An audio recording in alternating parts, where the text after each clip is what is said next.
नमस्कार, public news देख रहे हैं आप। देश की राजनीति इन दिनों एक बेहद अहम मोड़ पे खड़ी नजर आ रही है। एक तरफ केंद्र सरकार के शीर्ष नेतृत्व खासकर अमित शाह लगातार बैठकों का दौर चला रहे हैं, वहीं दूसरी ओर विपक्षी खेमे में बेचैनी साफ दिखाई दे रही है। भारतीय जनता पार्टी अपने संगठन और रणनीति को मजबूत करने के साथ साथ कुछ बड़े और दूरगामी प्रभाव वाले विधेयकों की तैयारी में जुटी हुई है। राजनीति के गलियारों में इस समय डिलिमिटेशन यानी कि परिसीमन और सेंसस यानी कि जनगणना को लेकर जो हलचल मची है, वह केवल प्रशासनिक प्रक्रिया नहीं है, बल्कि देश की लोकतांत्रिक संरचना को बदलने वाला एक बड़ा मास्टर स्ट्रोक माना जा रहा है। इन प्रस्तावित कदमों को लेकर विपक्ष, विशेष रूप से राहुल गांधी की अगुवाई वाली कांग्रेस पार्टी और उसके सहयोगी दलों में असहजता बढ़ती जा रही है। गृह मंत्री अमित शाह की लगातार हो रही उच्च स्तरीय बैठकों ने विपक्ष, विशेषकर कांग्रेस और क्षेत्रीय मुस्लिम पार्टियों की धड़कनें बढ़ा दी है। संसद में जो अमित शाह बिल लाने की तैयारी कर रहे हैं, उससे जो स्थितियां बदल जाएगी और फिर हमारे लिए भी मुश्किल होगी और फिर हमारे एजेंडे के लिए भी मुश्किल पैदा होगी, और इसीलिए एनडीए अलायंस की भी लगातार बैठक चल रही है। उनका उद्देश्य यह समझना है कि संसद में आने वाले इन प्रस्तावित बिलों का राजनीतिक और सामाजिक असर क्या होगा। विपक्षी दलों को यह आशंका है कि यदि ये बिल पास हो जाते हैं तो देश की राजनीतिक दिशा में बड़ा बदलाव आ सकता है और उनके पारंपरिक एजेंडे पर भी इसका सीधा असर पड़ेगा। इसी बीच एनडीए की भी लगातार बैठकें हो रही है। हालांकि इन बैठकों पर सार्वजनिक चर्चा कम हो रही है, लेकिन अंदर खाने इन बैठकों में कई संवेदनशील मुद्दों पर विचार विमर्श किया जा रहा है। खास तौर पे एक मुद्दा जो उभर कर सामने आया है, वह है देश में कुछ विशेष पहचान आधारित राजनीतिक दलों का बढ़ता प्रभाव। बीजेपी की बैठकों में यह सवाल उठाया जा रहा है कि क्या आने वाले समय में ऐसे राजनीतिक दल जो किसी विशेष समुदाय के आधार पर राजनीति करते हैं, उनका प्रभाव लगातार बढ़ता जाएगा। क्या यह संभव है कि इन दलों की संख्या ही नहीं बल्कि संसद और विधानसभा में उनकी हिस्सेदारी भी बढ़े? इस पूरे घटनाक्रम का सार यह है कि सरकार उस इस्लामिक किलेबंदी को ढहाने की तैयारी में है, जिसके दम पर कई कट्टरपंथी मुस्लिम पार्टियां भारतीय संसद और विधानसभा में अपना दबदबा बनाने का ख्वाब देख रही है। अब तक भारत की राजनीति में ऐसी पार्टियां रही हैं जो कथित तौर पे सभी समुदाय का प्रतिनिधित्व करने का दावा करती थी, लेकिन धीरे धीरे एक नया ट्रेंड सामने आ रहा है। ऐसी पार्टियां जो खुले तौर पे एक विशेष समुदाय के वोट बैंक पर आधारित है।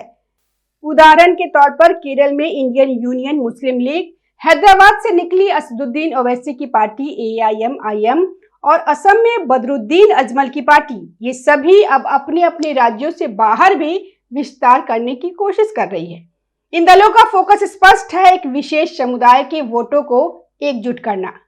पहले जहां तथाकथित सेक्युलर पार्टियां इस वोट बैंक को साधती थी, अब वही वोट सीधे इन समुदाय आधारित पार्टियों की ओर शिफ्ट होता नजर आ रहा है।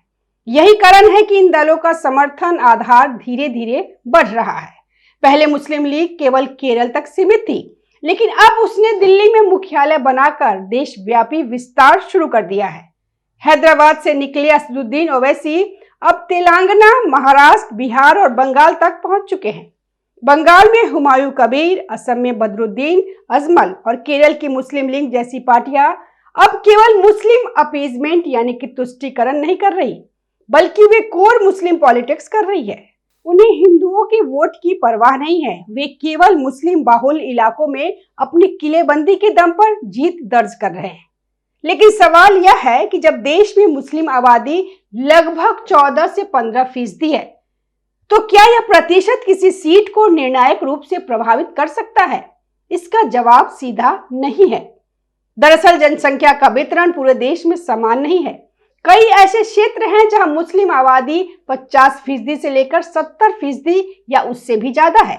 ऐसे क्षेत्रों में चुनावी परिणाम पूरी तरह एक तरफा हो सकता है। इसी परिप्रेक्ष्य में डेमोग्राफिक बदलाव या जनसंख्या के क्षेत्रीय असंतुलन की चर्चा हो रही है। प्रधानमंत्री द्वारा भी इस विषय पर संकेत दिए गए थे। यह तर्क दिया जा रहा है कि कुछ क्षेत्रों में एक विशेष समुदाय की जनसंख्या इतनी अधिक हो गई है कि वहां चुनावी प्रतिस्पर्धा लगभग खत्म हो गई है। उदाहरण के लिए पश्चिमी उत्तर प्रदेश के कुछ इलाके, हैदराबाद, केरल के कुछ क्षेत्र, असम के कुछ जिले और बिहार का किशनगंज, ये ऐसे क्षेत्र हैं जहां जनसंख्या का अनुपात राजनीतिक परिणामों को सीधे प्रभावित करता है। इन इलाकों में किसी अन्य समुदाय के उम्मीदवार के लिए चुनाव जीतना बेहद मुश्किल हो जाता है। यही स्थिति राजनीतिक रणनीतिकारों के लिए चिंता का विषय बन गई है। बीजेपी के अंदर यह चर्चा हो रही है कि यदि यह ट्रेंड जारी रहा तो आने वाले समय में संसद और विधानसभाओं में ऐसी प्रतिनिधियों की संख्या बढ़ सकती है जो केवल एक समुदाय के हितों को प्राथमिकता देंगे। इसी संदर्भ में डिलिमिटेशन यानी निर्वाचन क्षेत्रों के पुनर्निर्धारण का मुद्दा फिर से चर्चा में आ गया है। सरकार के भीतर यह विचार बन रहा है कि 2029 के आम चुनाव से पहले डिलिमिटेशन कराया जाए ताकि निर्वाचन क्षेत्रों का संतुलन फिर से तय किया जा सके। अमित शाह की बैठकों से छनकर आ रही खबरों के मुताबिक सरकार 2029 के चुनाव से पहले ही डिलिमिटेशन कमीशन यानी कि परिसीमन आयोग को सक्रिय करने के लिए संसद में बिल ला सकती है।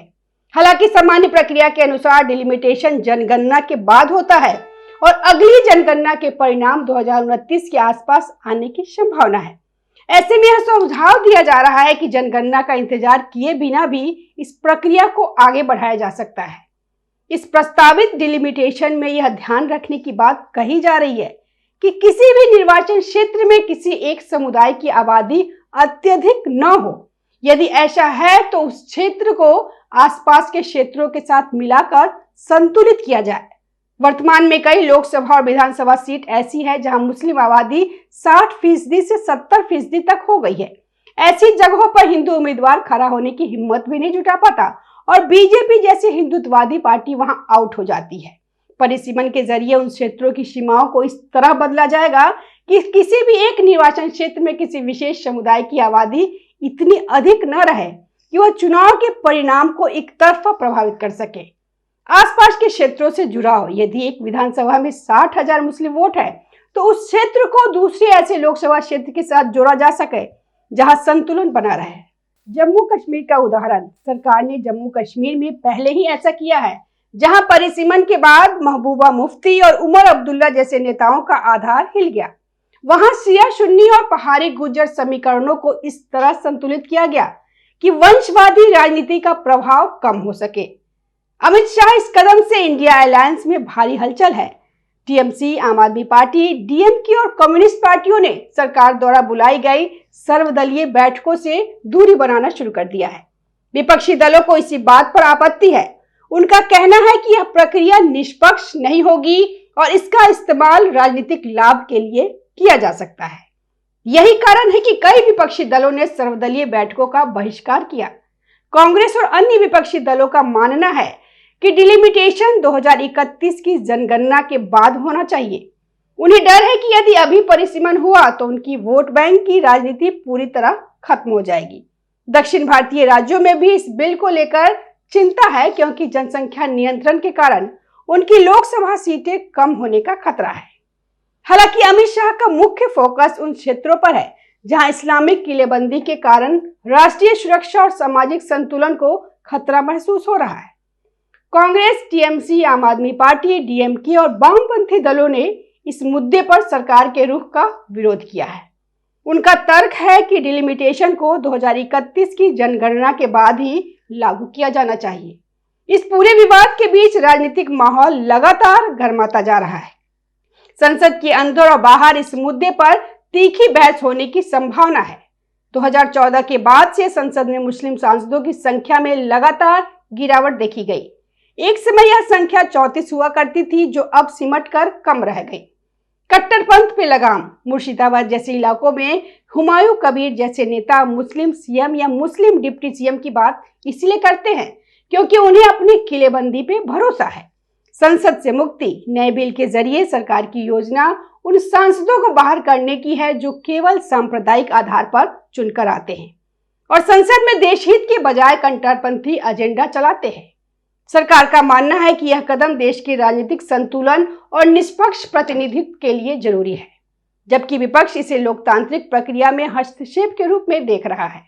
अमित शाह का यह मिशन केवल चुनाव जीतने के लिए नहीं, बल्कि भारत की लोकतांत्रिक व्यवस्था को तुष्टीकरण के जाल से बाहर निकलने के लिए है।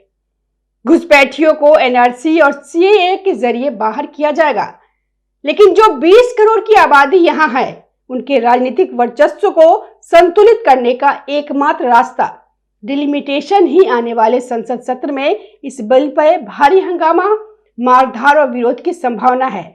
लेकिन मोदी सरकार इस इस्लामिक किलेबंदी को तोड़ने के लिए पूरी तरह दृढ़ संकल्पित नजर आ रही है। आने वाले समय में यह देखना बेहद दिलचस्प होगा कि यह प्रस्तावित बिल संसद में किस रूप में पेश होता है और उस पर कैसी प्रतिक्रिया आती है। क्या सरकार अपने इस एजेंडे को आगे बढ़ाने में सफल होगी या विपक्ष इसे रोकने में कामयाब रहेगा, यह आने वाले महीनों में साफ हो जाएगा। एक बात तय है कि यह मुद्दा केवल राजनीतिक नहीं बल्कि सामाजिक और संवैधानिक बहस का विषय बन चुका है, जिसका असर लंबे समय तक भारतीय राजनीति पर देखने को मिलेगा। धन्यवाद। ताज़ा खबरों से जुड़े रहने के लिए हमारे चैनल को सब्सक्राइब करें और बेल आइकन को दबाना ना भूलें ताकि हर खबर की नोटिफिकेशन आपको मिलती रहे।